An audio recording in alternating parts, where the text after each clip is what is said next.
साथियों नमस्कार, आप सभी का एक बार फिर से स्वागत है। शुरू करते हैं आज की क्लास।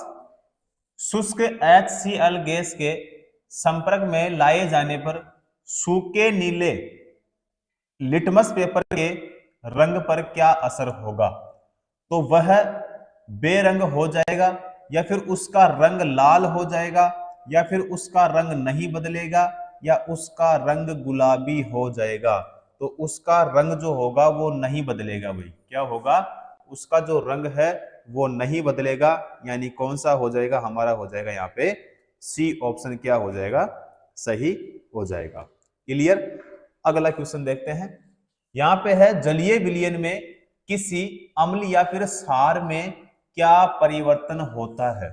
जलीय विलयन, तो जलीय विलयन जो है इसमें किसी अम्ल या फिर क्षार में क्या परिवर्तन होता है? यहाँ पे क्षार जल में OH यानी यहाँ पे ऋणायन निर्मित करते हैं, तो बिल्कुल यहाँ पे ये सही होगा। क्षार यानी जल में हाइड्रोजन धन आयन निर्मित करते हैं, ये नहीं होगा भाई। क्षार जल में H3O+ यानी धन आयन निर्मित करते हैं, ये भी नहीं होगा। और यहाँ पे हमारा ये डी भी नहीं होगा। कौन सा हो जाएगा? यहाँ पे हमारा ए ऑप्शन क्या होगा? करेक्ट हो जाएगा। चलो अगला क्वेश्चन। किसका उपयोग कर दुर्बल अम्ल और प्रबल अम्ल के बीच विभेद किया जा सकता है? तो सार्वत्रिक सूचक, या फिर लिटमस सूचक, फिनोफ्लेटीन सूचक, या फिर मिथाइल ऑरेंज सूचक। तो यहाँ पे सही आंसर हो जाएगा हमारा सार्वत्रिक सूचक होगा, यानी ए ऑप्शन क्या हो जाएगा? यहाँ पे करेक्ट हो जाएगा। चलो अगला क्वेश्चन। सल्फ्यूरिक एसिड के साथ मिश्रित होने पर लिटमस विलयन का रंग कैसा होगा? तो नारंगी होगा, या फिर गुलाबी होगा, लाल होगा, या फिर नीला होगा? तो यहाँ पे क्या हो जाएगा भाई? लाल होगा, यानी हमारा कौन सा हो जाएगा? यहाँ पे हो जाएगा बी ऑप्शन सही होगा। अगला क्वेश्चन। यदि मृदा को मृदु अम्ल के साथ उपचारित किया जाए तो इस मिट्टी में हाइड्रेजिया गुलम के फूल के होंगे किस रंग के होंगे भाई? है ना, सफेद रंग के होंगे, या फिर भूरे रंग के होंगे, या फिर नीले रंग के होंगे, या फिर गुलाबी रंग के होंगे? नीले रंग के होंगे भाई। किस रंग के होंगे? नीले रंग के। कौन सा हो जाएगा? यहाँ पे हमारा बी ऑप्शन सही होगा। चलो अगला क्वेश्चन। निष्क्रिय लिटमस विलयन का रंग कैसा होगा? तो बैंगनी, या फिर नीला, या फिर काला, या फिर जामुनी? तो यहाँ पे होगा बैंगनी। क्या होगा? बैंगनी हो जाएगा। कौन सा होगा? यहाँ पे हमारा ए ऑप्शन सही हो जाएगा। चलो अगला क्वेश्चन। लिटमस विलयन एक बैंगनी डाई है जिसे निकाला जा सकता है। हरिता यानी मांस, लाइकेन यानी काई, स्पाइरो गायरा, या फिर रिक्सिया? तो यहाँ पे क्या हो जाएगा भाई? हमारा लाइकेन होगा। क्या होगा? लाइकेन, यानी हमारा होगा यहाँ पे सी ऑप्शन सही हो जाएगा। अगला क्वेश्चन। लिटमस विलयन से निष्कासित किया जाता है। लिटमस विलयन से निष्कासित किया जाता है लाइकेन, या फिर जिरेनियम, हाइड्रेजिया, पेटूनिया? लाइकेन होगा भाई। क्या होगा? लाइकेन। यहां पे हो जाएगा हमारा ए ऑप्शन क्या होगा? करेक्ट हो जाएगा। चलो अगला क्वेश्चन। जब लिटमस विलयन न हो तो अम्लीय और न ही क्षारीय होता है, तब इसका रंग जो होगा वो कैसा होगा भाई? रंगहीन होगा, या फिर नीला होगा, या फिर बैंगनी होगा, या फिर यहाँ पे गुलाबी होगा? बैंगनी होगा। कैसा होगा भाई? बैंगनी हो जाएगा, यानी हमारा कौन सा होगा? बी ऑप्शन यहाँ पे सही हो जाएगा। अगला क्वेश्चन। जिन पदार्थों की गंध अम्लीय या फिर क्षारीय माध्यम में बदल जाती है तो उन्हें क्या कहा जाता है? संश्लेषित यानी सिंथेटिक सूचक, तो यहाँ पे ये वाला नहीं होगा भाई। अम्लसार सूचक, अम्लसार सूचक ये नहीं होगा। घ्राण, ओल्फैक्टरी सूचक या फिर प्राकृतिक सूचक, यहां पे हो जाएगा घ्राण, यानी क्या होगा, सी ऑप्शन सही हो जाएगा। अगला क्वेश्चन देखो, निम्नलिखित में से कौन सा एक गंधीय सूचक है? निम्न में से कौन सा एक गंधीय सूचक है? गुलाब या फिर साबुन या फिर लौंग या फिर यहाँ पे हल्दी? लौंग होगा भाई, क्या होगा, लौंग हो जाएगा, यानी सी ऑप्शन हमारा सही हो जाएगा। तो कुछ ऐसे पदार्थ होते हैं जिनकी गंध अम्लीय या फिर क्षारीय माध्यम में बदल जाती है, और ऐसे पदार्थों को गंधीय सूचक कहते हैं। क्या कहते हैं भाई? गंधीय सूचक कहते हैं। तो कौन सा होगा यहाँ पे हमारा? सी ऑप्शन सही हो जाएगा। अगला क्वेश्चन भाई, एक मिश्रण नीले लिटमस को लाल में बदल देता है, उसका पीएच होने की संभावना है। उसका जो पीएच मान है वो होने की संभावना है। तो यहां पे 6 होगा या फिर 9 होगा या फिर 7 या फिर यहाँ पे 8? 6 होगा। क्या होगा भाई? 6 हो जाएगा, यानी हमारा कौन सा होगा? ए ऑप्शन सही हो जाएगा। अगला क्वेश्चन, निम्नलिखित में से कौन सा अम्ल क्षारक सूचक नहीं है? निम्नलिखित में से कौन सा अम्ल क्षारक सूचक नहीं है? फिनोफ्लेथिन या फिर मेथिल ऑरेंज या फिर स्टार्च पेपर या फिर लिटमस? तो यहां पे स्टार्च पेपर सही होगा भाई। क्या होगा? स्टार्च पेपर हो जाएगा, यानी हमारा हो जाएगा बी ऑप्शन। अगला क्वेश्चन, लिटमस एक प्राकृतिक अम्ल क्षारक संकेतक है जिसे प्राप्त किया जा सकता है, जिसे प्राप्त किया जा सकता है गुलाब की पंखुड़ियां, गुलाब की पंखुड़ियों से या फिर हल्दी से या फिर लेमन ग्रास से या फिर लाइकेन से? लाइकेन से होगा भाई। क्या होगा? लाइकेन से हो जाएगा, यानी हमारा कौन सा होगा? डी ऑप्शन यहाँ पे सही हो जाएगा। अगला क्वेश्चन, लिटमस विलयन के संबंध में इनमें से कौन सा कथन सही होगा? लिटमस विलयन एक नारंगी रंजक होता है जिसे लाइकेन से निष्कर्षित किया जाता है। तो यहाँ पे ये वाला नहीं होगा। लिटमस विलयन एक नारंगी रंजक है जिसे मांस से निष्कर्षित किया जाता है, यह भी नहीं होगा। लिटमस विलयन एक बैंगनी रंजक होता है जिसे लाइकेन से निष्कर्षित किया जाता है, जो कि बिल्कुल यहाँ पे सही होगा।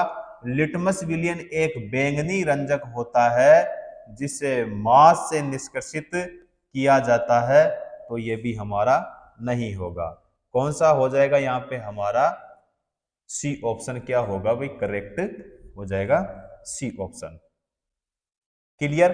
अगला क्वेश्चन, यहां पे है लाल पत्ता गोभी एक प्राकृतिक सूचक है जो अम्ल या फिर क्षार के साथ मिश्रित होने पर अलग रंग उत्पन्न करता है। इसे किसी क्षारीय विलयन के साथ मिलाए जाने पर परिवर्तित रंग की पहचान कीजिए।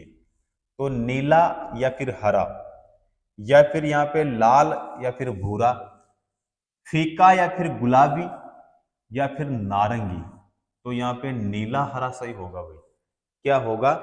नीला हरा हो जाएगा, यानी हमारा कौन सा होगा भाई? ए ऑप्शन सही हो जाएगा। क्लियर? अगला क्वेश्चन, न्यूलैंड के अष्टक में तत्वों के बीच आवर्तिता केवल तक देखी गई थी। तो सी ए, सी या फिर सी आर या फिर सी ओ? सी ए हो जाएगा भाई। क्या हो जाएगा? सी ए हो जाएगा। सी ए का मतलब क्या होगा? कैल्शियम। क्या होगा भाई? कैल्शियम होगा। तो कौन सा हो जाएगा यहाँ पे हमारा? ए ऑप्शन सही हो जाएगा। अगला क्वेश्चन, उत्कृष्ट गैस यानी नोबल गैस को न्यूलैंड्स के अष्टक के सिद्धांतों में क्यों शामिल नहीं किया गया था? तो यहाँ पे देखो जो ए ऑप्शन है, ये तत्व उस समय ज्ञात नहीं था, ये बिल्कुल सही होगा भाई। ये तत्व उस समय क्या नहीं थे भाई, ज्ञात नहीं थे, तो इसीलिए यहाँ पे कौन सा हो जाएगा हमारा, ए ऑप्शन सही हो जाएगा। जो बी ऑप्शन है हमारा, तत्व अक्रिय होते हैं या फिर ये तत्व अष्टक सिद्धांत का पालन नहीं करते हैं, ये तत्व अष्टक नियम का पालन नहीं करते हैं, तो हमारा देखो डी नहीं होगा, सी नहीं होगा और बी भी नहीं होगा। कौन सा होगा यहाँ पे हमारा, ए ऑप्शन यहाँ पे सही हो जाएगा। क्लियर। अगला देखो, यहाँ पे तत्वों को उनके परमाणु द्रव्यमान के बढ़ते क्रम में रखकर बनाई गई न्यूलैंड के तत्वों की व्यवस्था में अंतिम तत्व था। तो H, TH, Mg, He, यहां पे हो जाएगा TH, यानी कौन सा होगा, सी ऑप्शन यहाँ पे क्या हो जाएगा हमारा, सही हो जाएगा। क्लियर। अगला क्वेश्चन, न्यूलैंड द्वारा किन दो तत्वों को एक ही स्लॉट में रखा गया था? तो Ca या फिर Cu, Co या फिर Ni या फिर As या फिर Se, Na या फिर Al। तो Co यानी कोबाल्ट और Ni यानी निकल, तो कौन सा होगा यहाँ पे, सी ऑप्शन। तो Co इसका मतलब क्या हो जाएगा भाई, कोबाल्ट, क्या होगा, कोबाल्ट, और Ni का मतलब क्या हो गया, निकिल। ठीक है, तो कौन सा हो जाएगा भाई, यहां पे हमारा हो जाएगा सी ऑप्शन करेक्ट होगा। अगला क्वेश्चन, न्यूलैंड्स का अष्टक सिद्धांत केवल तत्व तक ही लागू था, के Ca, Mg या फिर यहाँ पे Na? तो Ca सही हो जाएगा भाई। Ca का मतलब क्या हो जाएगा, कैल्शियम, यानी हमारा कौन सा होगा भाई, बी ऑप्शन यहाँ पे हमारा करेक्ट हो जाएगा। चलो, बी ऑप्शन हो जाएगा कैल्शियम। अगला क्वेश्चन, किसने अष्टक नियम की खोज की और इसकी तुलना संगीत में पाए जाने वाले अष्टक से की? तो जोहान डोबे राइनर या फिर दमित्री मेंडलीफ या जोहान जेकब बामर या फिर जॉन न्यूलैंड्स? तो यहाँ पे हो जाएगा जॉन न्यूलैंड्स हो जाएगा, यानी हमारा कौन सा होगा भी, डी ऑप्शन सही हो जाएगा। नेक्स्ट क्वेश्चन, न्यूलैंड्स ने अपने अष्टक की तुलना किससे की थी भाई? तो ऐतिहासिक घटनाओं से नहीं होगा, संगीत के स्वरों से, ये सही हो जाएगा, और हिंदी कविताओं से ये नहीं होगा, कंप्यूटर भाषा के कोड से ये भी नहीं होगा। कौन सा होगा भाई हमारा, सी ऑप्शन यहाँ पे सही हो जाएगा। क्लियर। अगला क्वेश्चन, न्यूलैंड्स ने तत्वों को उनके किसके आधार पर आवर्त सारणी में व्यवस्थित किया? तो अधात्विक अभिलक्षणों के आधार पर या फिर धात्विक अभिलक्षणों के आधार पर या परमाणु द्रव्यमानों के आरोही क्रम के आधार पर या फिर परमाणु द्रव्यमानों के अवरोही क्रम में? तो यहाँ पे हो जाएगा भाई परमाणु द्रव्यमानों के आरोही क्रम के आधार पर। तो कौन सा होगा भी यहाँ पे, सी ऑप्शन हमारा सही हो जाएगा। अगला क्वेश्चन, न्यूलैंड के अष्टक सिद्धांत के अनुसार पोटेशियम और कॉपर के बीच कितने तत्व मौजूद है? तो बताओ भाई, 7, 5, 9 या फिर यहाँ पे 8? तो यहाँ पे हमारा सही आंसर कौन सा होगा, 7 हो जाएगा, यानी हमारा होगा ए ऑप्शन सही हो जाएगा। अगला क्वेश्चन, अष्टक सिद्धांत इनमें से किसकी खोज के बाद अप्रासंगिक हो गया? उत्कृष्ट गैस या फिर समस्थानिक रेडियोधर्मिता या फिर फुलरिन? उत्कृष्ट गैसें होगी भाई, क्या होगा, उत्कृष्ट गैसें, यानी हमारा हो जाएगा यहाँ पे ए ऑप्शन। अगला क्वेश्चन, निम्न में से किसने सर्वप्रथम यह ज्ञात किया कि प्रत्येक 8वें तत्व के गुणधर्म पहले तत्व के समान है? तो यहाँ पे जोहान वुल्फगांग डोबेराइनर, तो यहां पे ये नहीं होगा भी। हेनरी मोजले, ये भी नहीं होगा। दमित्री इवानोविच मेंडलीफ, ये भी नहीं होगा। यहां पे हो जाएगा जॉन न्यूलैंड्स, यानी कौन सा होगा भी, डी ऑप्शन करेक्ट आंसर हो जाएगा हमारा, डी ऑप्शन सही हो जाएगा। अगला क्वेश्चन, न्यूलैंड्स के अष्टक में किन दो तत्वों के गुण समान पाए गए थे? तो यहां पे Li यानी लिथियम और Na सोडियम, तो यहां पे जो ए ऑप्शन है हमारा क्या हो जाएगा, सही हो जाएगा। यहां पे जो Li है इसका मतलब क्या हो जाएगा भाई, लिथियम, क्या हो जाएगा, लिथियम। Na का मतलब क्या हो जाएगा, तो सोडियम, क्या होगा भाई, सोडियम हो जाएगा। तो लिथियम और सोडियम, यानी हमारा यहाँ पे ए ऑप्शन क्या हो जाएगा, सही हो जाएगा। चलो अगला क्वेश्चन, न्यूलैंड्स के अष्टक नियम में पहला तत्व है और अंतिम ज्ञात तत्व है, कौन कौन से हैं भाई वो? हाइड्रोजन और थोरियम, हाइड्रोजन और थोरियम सही होगा। हाइड्रोजन जिक्को तो ये भी नहीं होगा भाई।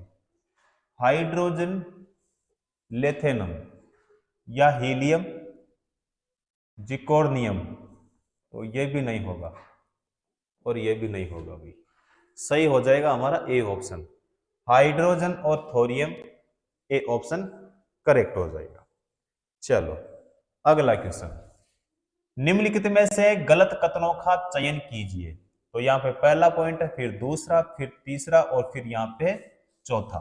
सबसे पहले यहाँ देखेंगे, हम पहले पॉइंट को देखेंगे कि यहाँ पे क्वेश्चन में क्या बताना है, निम्नलिखित में से गलत कथनों का चयन कीजिए। तो गलत यहाँ पे देखना है कि हमारा कौन सा यहाँ पे गलत होगा। देखो जो ए पॉइंट है, न्यूलैंड ने तत्वों को बढ़ते हुए परमाणु द्रव्यमानों के क्रम में व्यवस्थित किया और अष्टक नियम दिया, तो ये वाला हमारा क्या नहीं है भाई, गलत नहीं है। सोडियम लिथियम के बाद आठवां तत्व है, तो ये भी गलत नहीं है। कैल्शियम बेरिलियम के बाद आठवां तत्व है, ये भी गलत नहीं है। तो इसका मतलब ये हो जाएगा फिर तो हमारा जो फोर्थ वाला है चौथे नंबर का, ये क्या हो जाएगा भाई, गलत हो जाएगा। अष्टक नियम के केवल मैग्नीशिया तत्व ही लागू था, क्योंकि मैग्नीशिया के बाद प्रत्येक आठवें तत्व में पहले के समान गुण मौजूद नहीं थे, तो ये क्या हो जाएगा हमारा, गलत हो जाएगा। कौन से वाला, तो यहाँ पे देखो ए ऑप्शन में हमारा है फोर्थ वाला, तो यहाँ पे कौन सा हो जाएगा हमारा, ए ऑप्शन करेक्ट हो जाएगा। चलो अगला क्वेश्चन देखो, न्यूलैंड के अष्टक सिद्धांत के अनुसार प्रकृति में कितने तत्व मौजूद है? तो 36 या फिर 56, 76 या फिर यहाँ पे 46, तो यहाँ पे 56 होगा। 56 यानी 56 हो जाएगा, बी ऑप्शन यहाँ पे हमारा क्या हो जाएगा भाई, सही हो जाएगा। क्लियर। अगला क्वेश्चन, न्यूलैंड के अष्टक नियम के अनुसार इनमें से किन तत्वों के गुण धर्म समान होते हैं? तो यहां पे Be और Mg, Be का मतलब क्या हो गया, बेरिलियम, और Mg का मतलब क्या हो गया, मैग्नीशियम। ये वाला यहाँ पे सही हो जाएगा भाई, कौन सा होगा, ए ऑप्शन। तो Be इसका अर्थ क्या हो जाएगा, बेरिलियम।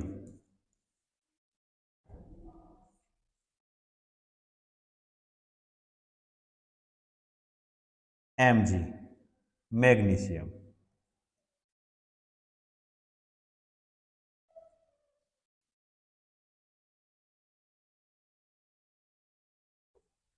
क्लियर। तो कौन सा होगा भाई, ए ऑप्शन सही हो जाएगा। नेक्स्ट क्वेश्चन, न्यूलैंड के अष्टक के नियम इनमें से किस पर सही लागू होते हैं, केवल उत्कृष्ट गैसों पर, केवल हल्के तत्वों पर, केवल धात्विक तत्वों पर, केवल रेडियोधर्मी तत्वों पर। तो यहाँ पे हो जाएगा भाई हमारा सी ऑप्शन, केवल हल्के तत्वों पर होगा, यानी हमारा होगा यानी सी ऑप्शन सही हो जाएगा। अगला क्वेश्चन देखो, यहाँ पे है ऑक्टेव्स के न्यूलैंड्स नियम के अनुसार जो गुणों में कोबाल्ट और निकल जैसा है, इन तत्वों से बहुत दूर रखा जाता है। Al, Fe, Mn या फिर यहाँ पे Mg। तो यहाँ पे बताओ कौन सा होगा। तो यहाँ पे जो हमारा सही आंसर होगा वो हो जाएगा भाई यहाँ पे Fe हो जाएगा, यानी हमारा कौन सा होगा भाई, बी ऑप्शन क्या हो जाएगा यहाँ पे सही हो जाएगा। Fe का मतलब क्या हो जाता है भाई यहाँ पे आयरन, क्या हो जाता है यहाँ पे आयरन हो जाता है। क्लियर, तो कौन सा होगा भाई, बी ऑप्शन सही हो जाएगा। अगला क्वेश्चन हम करते हैं, न्यूलैंड ने माना कि प्रकृति में केवल तत्व मौजूद थे। तो 36 या फिर 56, 64 या फिर यहाँ पे 65। तो अभी ये क्वेश्चन हमने पहले किया था, 56 होगा भी, 56 का मतलब यहाँ पे हमारा जो सही ऑप्शन होगा वो कौन सा हो जाएगा, बी ऑप्शन सही होगा।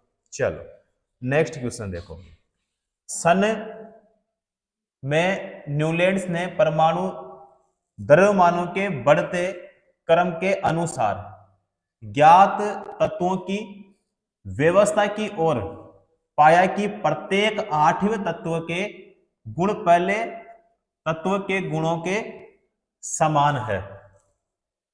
तो सन यहां पे बताना है, तो 1860 में या फिर यहाँ पे 1964 में, 1844 में या फिर 1864 में। तो 1864 वाला जो है यहाँ पे सही हो जाएगा भाई। ठीक है, कौन सा होगा 1864, यानी डी ऑप्शन यहाँ पे हमारा क्या होगा, सही हो जाएगा। अगला क्वेश्चन, न्यूलैंड्स के अष्टक नियम केवल तत्व तक लागू होता है। SCaKCl, Ca होगा, Ca का मतलब क्या हो गया भाई, कैल्शियम हो गया। क्या हो गया, कैल्शियम हो गया, यानी हमारा कौन सा हो जाएगा, बी ऑप्शन यहाँ पे सही हो जाएगा। क्लियर। अगला क्वेश्चन, ऑक्टेटस का न्यूलैंड सिद्धांत केवल तक लागू होता है। Sulphur, calcium, potassium, chlorine, calcium होगा। और ये क्वेश्चन अभी हमने पहले भी किया था, कौन सा हो जाएगा, कैल्शियम। कैल्शियम का मतलब क्या हो जाएगा भाई, सी। क्लियर, कौन सा होगा यहाँ पे हमारा, सी ऑप्शन सही होगा। अगला क्वेश्चन, नीचे दिए गए वर्गीकरणों में से कौन सा परमाणु द्रव्यमानों के आधार पर था। तो डोबेरेनर, न्यूलैंड्स और मोसले का। तो यहां पे ये वाला सही नहीं होगा भाई। उसके बाद में बी ऑप्शन है डोबरेनर, मेंडलीव और मोसले का। तो ये भी नहीं होगा। डोबरेनर, न्यूलैंड्स और मेंडलीव का, ये सही होगा। और मेंडलीव, न्यूलैंड्स और मोसले का, ये भी सही नहीं होगा भाई। कौन सा होगा यहाँ पे हमारा, सी ऑप्शन ही क्या होगा, करेक्ट होगा। अगला क्वेश्चन, अष्टकों का नियम केवल तक लागू था। मैग्नीशियम, कैल्शियम, जस्ता, ब्रोमाइन। तो यहाँ पे सही आंसर कौन सा हो जाएगा हमारा, कैल्शियम होगा। कैल्शियम का मतलब यहाँ पे हमारा जो ऑप्शन होगा वो कौन सा हो जाएगा, सी ऑप्शन करेक्ट हो जाएगा। क्लियर साथियों।